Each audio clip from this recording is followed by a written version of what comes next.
Assalamualaikum warahmatullahi wabarakatuh. Saya Andi Fausia, calon guru penggerak angkatan 8 dari Kabupaten Kutai Timur. Berikut hasil wawancara saya dengan beberapa kepala sekolah mengenai pengambilan keputusan pada kasus-kasus dilema etika.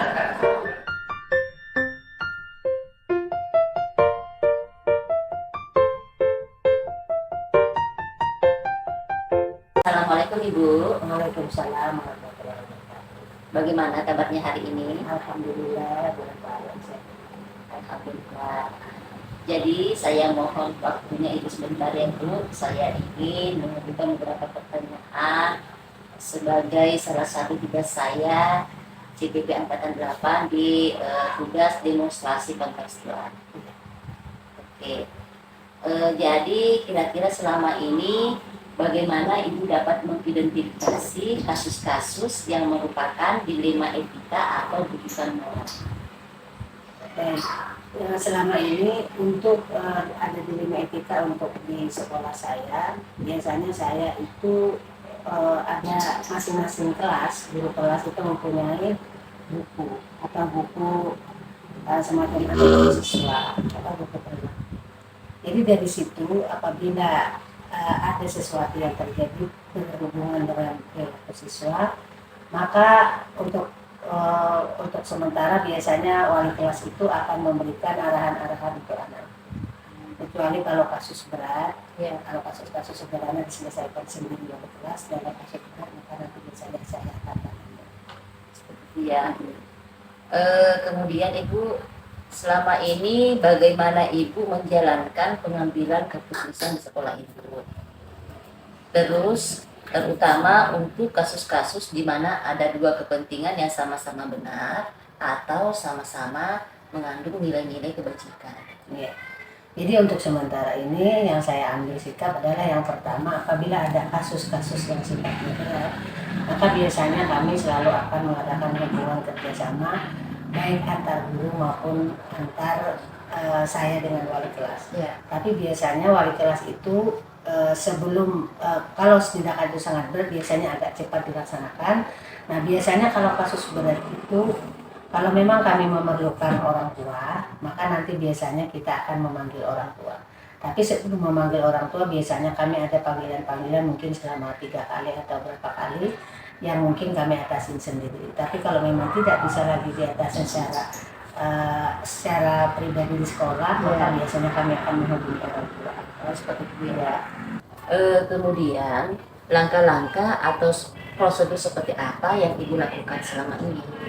Untuk langkah-langkah kalau misalnya ada kasus berat, tadi sudah saya sampaikan, apabila dalam pihak orang tua itu kita sudah mengadakan hubungan, artinya kita jelaskan semua titik perkaranya. Maka kalau memang perlu diadakan tindakan, salah satu contoh misalnya kita memberikan sanksi. Tapi sanksi itu biasanya sanksi yang mendidik saja.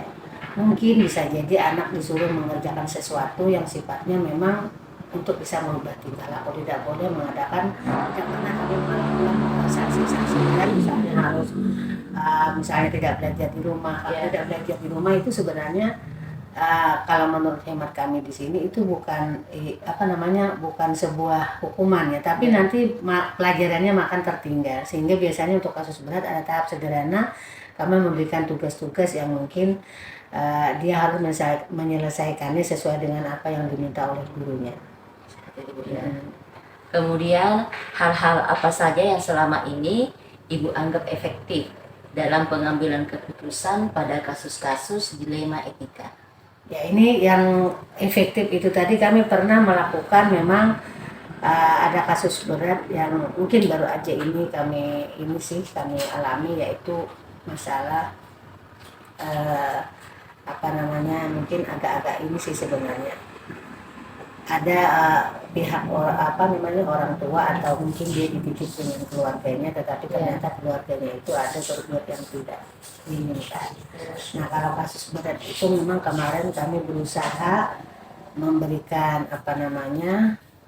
semangat kepada anak itu bahwa kami akan tetap memberikan yang terbaik untuk anak itu dan selama ini tetap sekolah. Dan untuk itu memang dirahasiakan karena menyangkut tentang norma anak yang takutnya nanti akan berpengaruh dengan kejiwaan. Jadi sementara ini memang kami ada memberikan terkait dengan kalau masalah yang kriminal betul itu, kalau masalah anak itu dengan itu ada forum yang memang khusus menangani kasus anak. Oh ya, ya. Ya, terus kalau misalnya tentang hal-hal yang sifatnya berat ya biasanya kita akan mengadakan hubungan dengan pihak kepolisian. Tapi kalau misalnya perilaku berat, tapi untuk sementara ini ada satu kasus itu aja yang memang sempat kami berhubungan dengan KPAI gitu. Oh ya, seperti itu. Sempat, cuman memang kasusnya masih dalam proses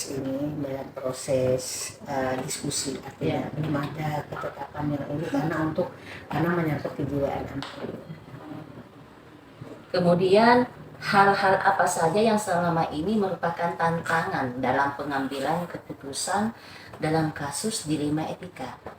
Nah itu dia, terkadang kita di sekolah ya, kasus yang menang dilema ini di sekolah terkadang anak berperilaku yang mungkin sebenarnya melanggar norma, tapi pada saat kita coba adakan diskusi dengan pihak orang tua, terkadang karena harus melibatkan mereka menganggap bahwa di rumah dia tidak pernah melakukan. Nah dilema itulah terkadang kita mau ngambil keputusan seperti ini, orang tua yang tidak menerima.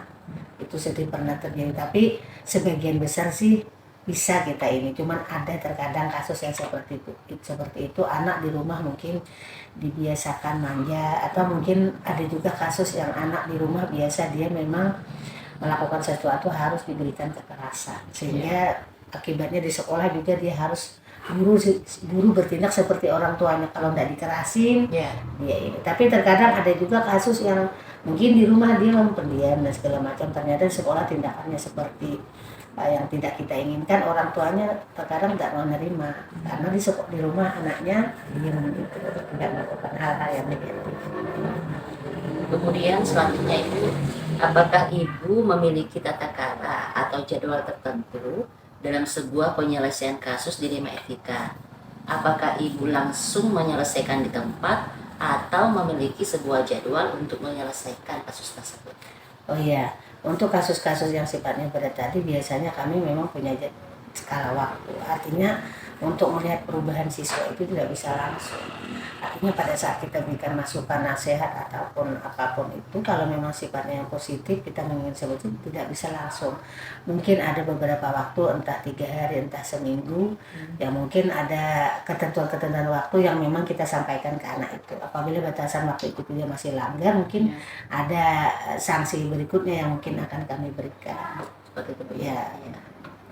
Kemudian adakah seseorang atau faktor-faktor apa yang selama ini mempermudah Ibu dalam pengambilan keputusan dalam kasus-kasus dilema etika? Ya, yang mempermudah saya itu adalah keterbukaan semua wali kelas, keterbukaan semua guru, baik guru PJOK, agama dan Kristen dan semuanya. Akhirnya adanya keterbukaan ini artinya kita bisa memposisikan siswa itu seperti apa, sehingga juga kita ada kesepakatan di sekolah, jadi tidak sepihak. Saya sebagai pimpinan di sekolah ini tentunya bukan berarti juga berkuasa untuk semua keputusan saya. Semua juga harus didukung oleh semua pihak yang ada di sekolah ini, siapapun itu. Dan istilahnya sekolah itu adalah merupakan sebuah komponen yang dimana sebuah organisasi yang memang ada satu kebersamaan. Apapun itu termasuk keputusan, saya selalu berkomunikasi dengan semua guru. Kuncinya ya, berkomunikasi dengan semua guru. Iya. Kemudian ini pertanyaan terakhir Bu. Dari semua hal yang telah disampaikan, pembelajaran apa yang dapat Ibu petik dari pengalaman Ibu mengambil keputusan dilema etika? Jadi kalau menurut saya sebagai guru sekolah, semua permasalahan yang dirasakan oleh anak-anak itu sebenarnya bukan kita salahkan anak itu sendiri. Mungkin banyak faktor yang mempengaruhi, bisa dari faktor orang tua, kemudian juga bisa faktor dengan teman-temannya di sekitarnya, lingkungan sekolah, keluarga, sehingga kita tidak mengatakan bahwa itu anak salah. Jadi dengan berpedoman seperti itu, maka kita sebagai pelaku pendidikan akan mengambil sikap yang bijak, bahwa sesuatu itu anak itu memang sudah kewajiban kita di sekolah untuk memberikan yang terbaik. Apapun yang dialami anak, baik itu dia sifatnya positif, negatif, itu tanggung jawab kita. Nah, keputusan bersama juga penting, artinya saya sebagai kepala sekolah tidak bisa mengambil keputusan sendiri tanpa adanya persatuan dari guru dan semua elemen yang ada di sekolah ini. Sehingga hasil yang kita dapatkan itu kita mempunyai kata satu sepakat bahwa itu adalah keputusan kita bersama, bukan keputusan pribadi. Benar. Ya, bukan keputusan kepala sekolah saja Bu ya. Ya, Tapi keputusan seluruh warga sekolah. Ya. sekolah. Baik Bu, terima kasih atas waktu Ibu. Saya mengadakan wawancara.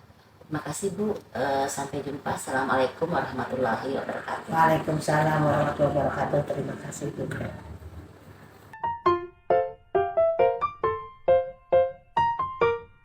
Assalamualaikum Pak. Waalaikumsalam warahmatullahi wabarakatuh. Bagaimana kabarnya Pak? Alhamdulillah saat ini kondisi saya lagi sehat. Oh ya, alhamdulillah. Jadi hari ini saya ingin meminta kesediaan waktu Bapak untuk saya wawancara Pak ya. Silakan Bu. Ya.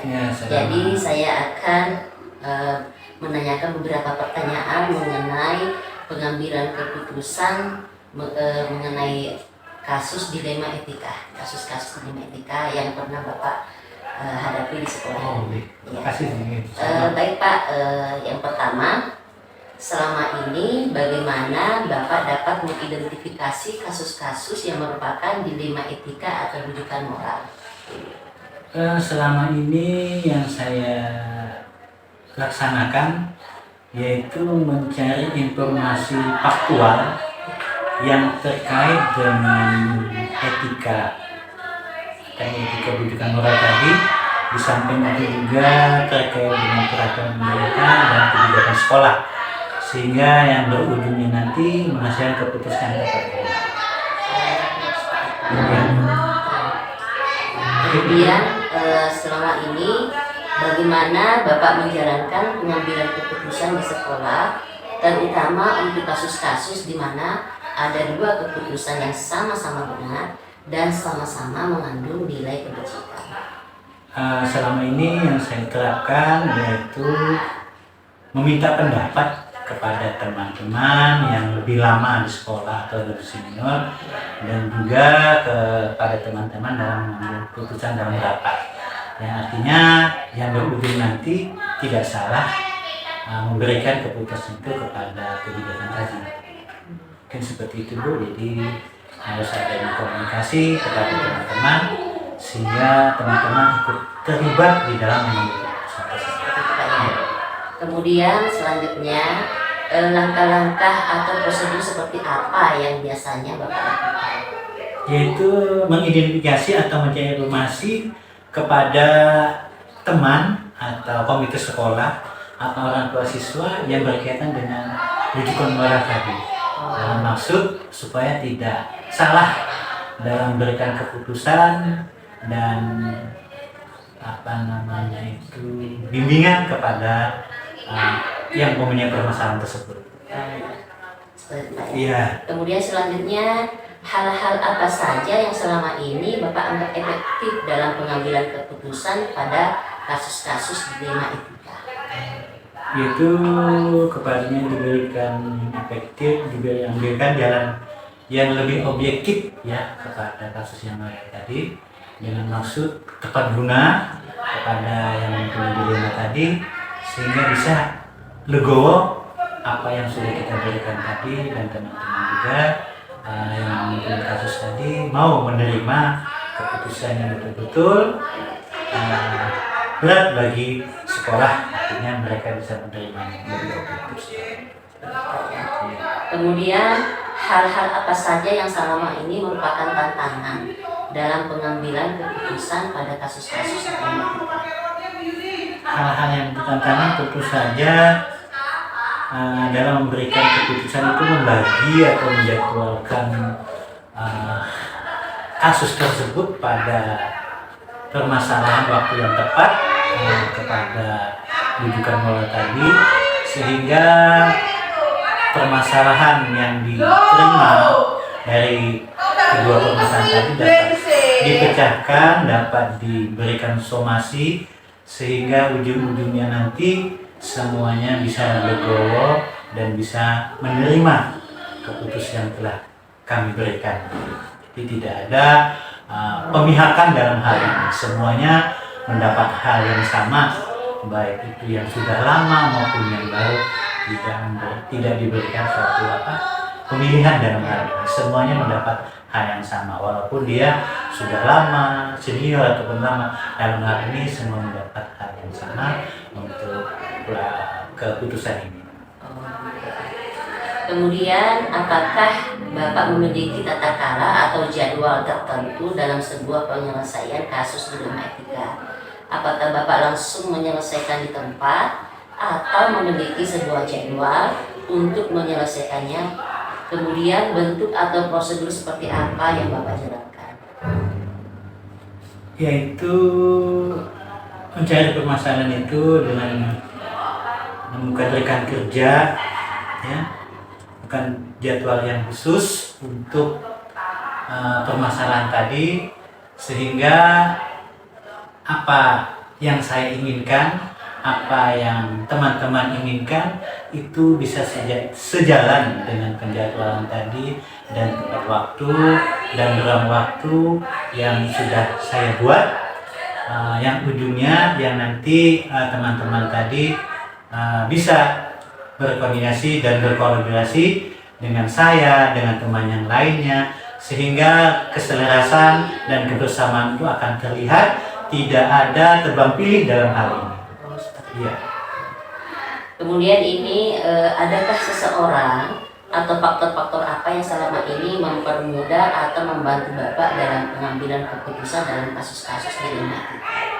Tentu saja support dari pihak keluarga, terutama pada saat saya mendapat tugas sebagai kepala sekolah, terus juga rekan kerja, ya tentu saja ini tidak boleh dianggap remeh karena rekan kerja ini adalah orang yang membantu untuk kedepannya. Di samping itu juga dari pihak komite, ya, yang kesemuanya selaras membantu untuk kemajuan pendidikan di suatu lembaga, ya. Dengan demikian apa yang diharapkan dari sekolah itu bisa terwujud, ya. Jadi kerjasama dan kekompakan ini dengan teman rekan sejawat tidak bisa kita anggap remeh, karena itu bagian satu lingkup dalam suatu lembaga, ya. Jadi kita tidak bisa memilah-milah, semuanya kita harus bersama-sama. Tanpa kebersamaan sesuatu tidak akan terwujud. Mungkin seperti itu. Jadi kerjasama dengan semua elemen, dalam menyelesaikan, dalam menentukan keputusan. Kemudian ini pertanyaan terakhir. Dari semua hal yang telah disampaikan, pembelajaran apa yang dapat Bapak petik dari pengalaman Bapak mengambil keputusan di rumah etika? Pengambilan keputusan saya anggap selama menjadi kepala sekolah adalah pada saat mengambil keputusan yang di luar permasalahan yang harus sifatnya diselesaikan saat itu. Jadi ini betul-betul hal yang perlu dipertanggungjawabkan, yang betul-betul selaku kepala sekolah betul-betul memikirkan dampak rugi atau tidak baiknya ke depannya atau lebihnya ke depannya harus diambil saat itu, karena itu sangat krusial sekali. Sehingga keputusan ini betul-betul benar tepat guna dan perlu pemikiran yang cepat pada saat itu. Kalau tidak diambil secepat itu maka menimbulkan waktu, dan ini harus selesai saat ini. Jadi harus tepat guna dan ini harus diambil kebijakan oleh kepala sekolah untuk hal yang seperti ini, karena sifatnya ini sifat yang sangat tepat guna, harus selesai pada saat itu. Jadi kepala sekolah harus berani mengambil kebijakan yang betul-betul saat itu sangat diperlukan. Jadi apapun bentuknya itu harus cepat diselesaikan pada saat itu, karena kalau tidak selesai maka masalah ini akan berkepanjangan dan setelah kepala sekolah harus berani menanggung risiko itu. Walaupun nanti di ujung-ujungnya permasalahan itu mungkin ada permasalahan lagi, tetapi pada saat itu kita bisa menyelesaikan permasalahan yang ada di depan, ya. Jadi di depan selesai, mungkin yang di belakang bisa kita berkelanjutan, tetapi tidak sudah menyelesaikan persoalan pada di depan. Dan dengan selesainya permasalahan di depan ini, yang betul-betul harus kita ambil, kita putuskan pada saat itu, tidak ada lagi permasalahan ke belakangnya. Seperti saya. Iya. Jadi tepat guna dan harus sesuai dengan jadwalnya Pak ya. Iya. Ya. Baiklah Pak, demikian beberapa pertanyaan saya nih Pak. Semoga ini memberikan pencerahan bagi saya pribadi dalam pengambilan keputusan dalam kasus-kasus di Etika.